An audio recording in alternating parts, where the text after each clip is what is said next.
Hello guys and welcome back into new brand video. In today's tutorial, I'm going to show you how to create the change owner button in Salesforce. So make sure to watch the video to the end and follow these simple steps. So first, we need to go to our setup. So from here, we go to setup and go to our objects manager and choose the object where we want to add our button. So in my case, I'm just going for the cases. So I'm just going to search for objects manager and I'm already having it here.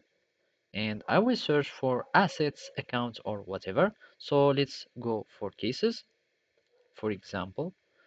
And from here, we can find the object case. After that, we need to find the button, links, and actions. So we can find it here. And from here, we can create a new action for our changing uh, ownership. So basically, and for this action, we will need to update a record, of course. And this record would be the ownership. So here I'm just going to update a record and the standard label type, we need just to choose none. And from here, we will need just to enter the name that we want to show. So it will be change owner or whatever. And then we need just to proceed. So from here, I'm just going to go and save.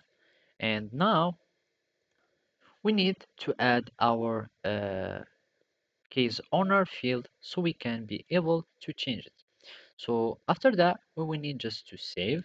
And then we will need to change or to add our action to our layout. So from here, we need just to go back and this is the layout of course of our page and we need just to include it. So then we need just to search for our change button or action and here we can find it in the action layout editor and from here we need just to add it.